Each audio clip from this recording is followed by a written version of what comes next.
Queridos amigos, sejam bem-vindos ao canal Videira Espírita. Meu nome é Cristina Brito e este é o programa Gotas do Evangelho. Aqui diariamente vemos as mensagens do Espírito Emmanuel recebidas pela mediunidade de Chico Xavier e atualmente estamos vendo as mensagens reunidas no livro Fonte Viva. Nossa mensagem de hoje é a mensagem 114, cujo título é Embainha tua espada. O versículo tem este exato teor também. Palavras de Jesus, narradas por João, no capítulo 18, versículo 11, Jesus diz, embainha tua espada. Diz a Pedro que ataca um dos soldados que vieram prender Jesus. Então, a ideia de Pedro era defender Jesus para que ele não fosse preso. E ele chega a cortar um pedaço da orelha do soldado que Jesus coloca, devolve ao lugar daquele jeito que Jesus promove suas curas, não é? E adverte, admoesta mesmo, Pedro, dizendo que aquele que vive pela espada, morre pela espada. Lembrando-nos, obviamente, dessa lei que é de causa e efeito. Emmanuel, então, vai comentar as palavras de Jesus, começando assim. A guerra foi sempre o terror das nações. A guerra foi e continua sendo, não é? O terror das nações.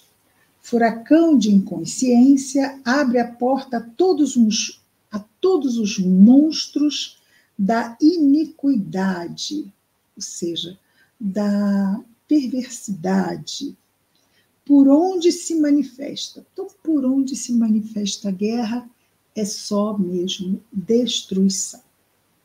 O que a civilização ergue ao preço dos séculos laboriosos de suor, destrói com a fúria de poucos dias. E hoje em dia seria mesmo até de poucas horas, poucos minutos. Diante dela, diante da guerra, surgem o morticínio, ou seja, mortes em grande escala, e o arrasamento, que competem, ou melhor, que compelem, que levam o povo à crueldade e à barbárie, através das quais, a crueldade e da barbárie, aparecem dias amargos de sofrimento e regeneração para as coletividades que lhe aceitarem os desvarios. Bom, o sofrimento vem pelo ato infeliz daqueles que, vigilantes, se arrojam à crueldade. E a regeneração vem depois, não é? De novo aqui, a lei de causa e efeito. Para as coletividades que lhe aceitaram os desvarios.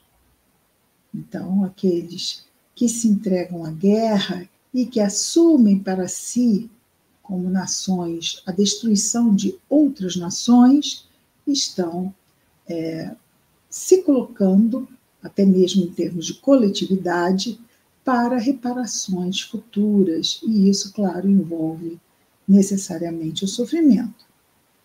Continua Emmanuel nos dizendo, ocorre o mesmo dentro de nós, quando abrimos luta contra os semelhantes. Então, ele fala que as guerras externas se assemelham às guerras internas, quando abrimos nós lutas contra os nossos semelhantes. Sustentando a contenda com o próximo, sustentando a luta com o próximo, destruidora tempestade de sentimentos nos desarvora, nos desequilibra o coração.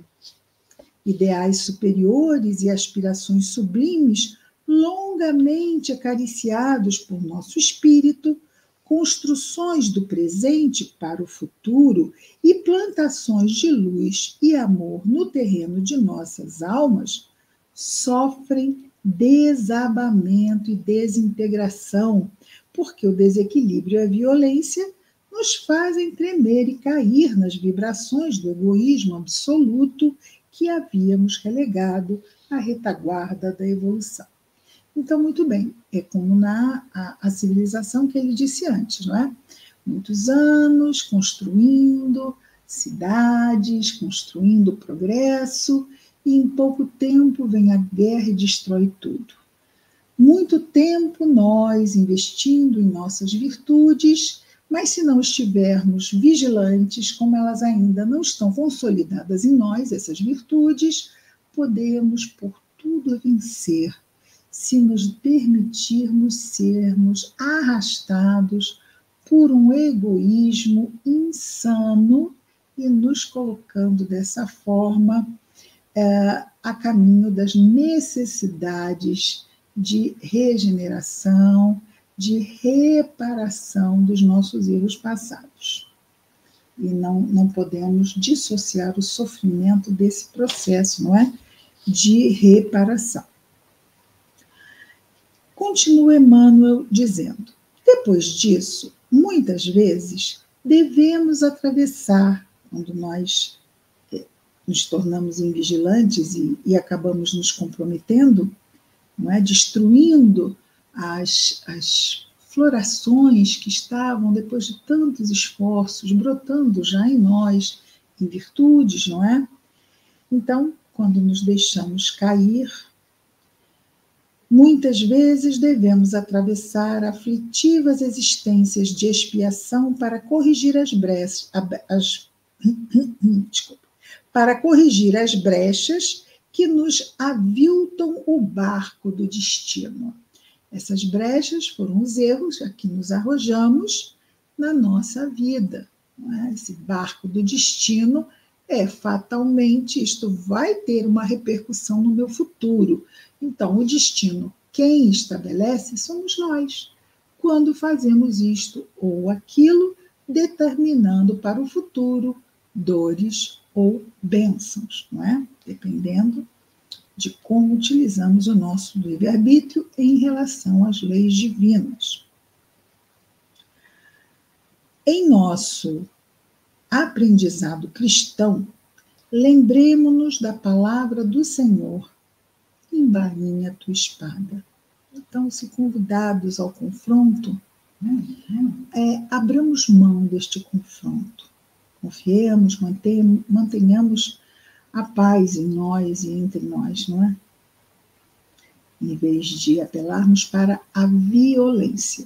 Então, a guerra aqui vai ser, não quer dizer que não tomemos medidas protetivas, até mesmo afastamentos, mas sem violência, não é? Então, em nosso aprendizado cristão, lembremos-nos da palavra do Senhor: embainha tua espada. Alimentando a guerra com os outros, perdemo-nos nas trevas exteriores, esquecendo o bom combate que nos cabe manter em nós mesmos. As trevas exteriores são citadas por Jesus em pelo menos 2 momentos, né? Nas trevas exteriores existe o quê? Pranto e ranger de dentes. É lá que ficam os sofrimentos dos invigilantes, que não cuidaram do seu próprio futuro, e a gente cuida do futuro no momento presente, não é? Ninguém cuida do futuro no futuro. Nós cuidamos do futuro no dia de hoje. É plantando hoje para colher amanhã. E nós queremos plantar frutos ricos, valiosos, como bênçãos e alegrias, para não plantarmos vento, como diz o ditado, e assim tendo que colher o quê? Tempestade, não é? Continua Emmanuel: façamos a paz com os que nos cercam, lutando contra as sombras que ainda nos perturbam a existência, para que se faça em nós o reinado de luz. De lança em riste, armados, jamais conquistaremos o bem que desejamos. De lança em riste, prontos para ação violenta, agressiva. Jamais conquistaremos o bem que desejamos. A paz dos corações, dos nossos corações. A cruz do Mestre tem a forma de uma espada com a lâmina voltada para baixo, como se Jesus optou por embainhar,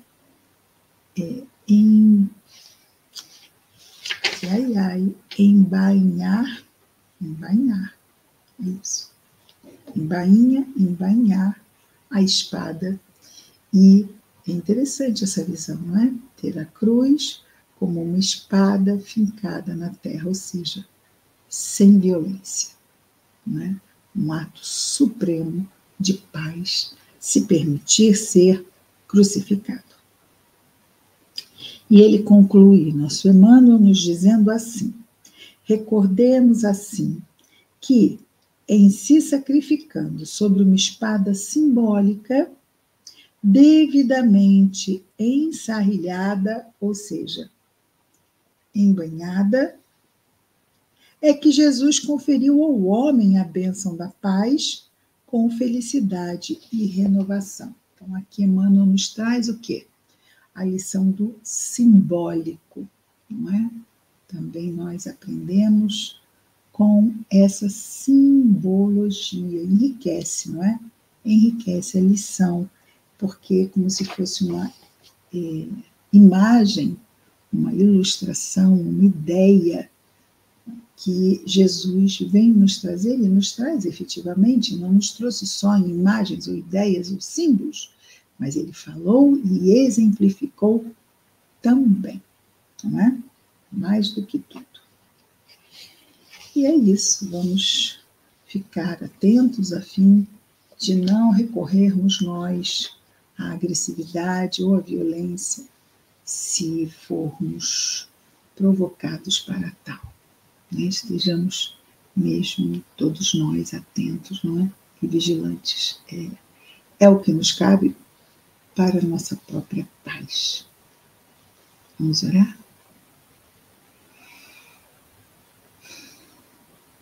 Jesus amado, obrigado, Senhor, por mais esta oportunidade de aqui nos reunirmos em Teu nome, refletindo nas Tuas palavras, nas Tuas lições, nas oportunidades de nos enriquecermos com essas ideias, Senhor, já que nós ainda temos em nossas raízes mentais muito de reação, de reatividade.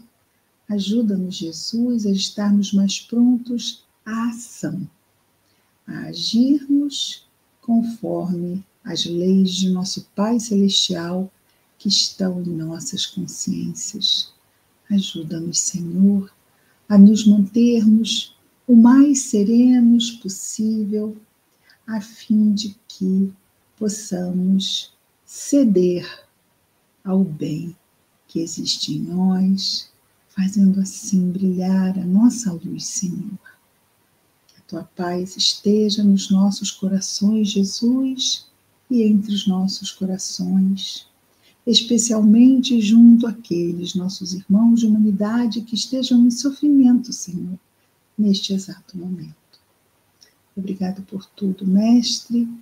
Graças a Deus. É isso, queridos amigos. Amanhã estaremos de volta com mais um programa Gotas do Evangelho. Até amanhã. Muita paz a todos.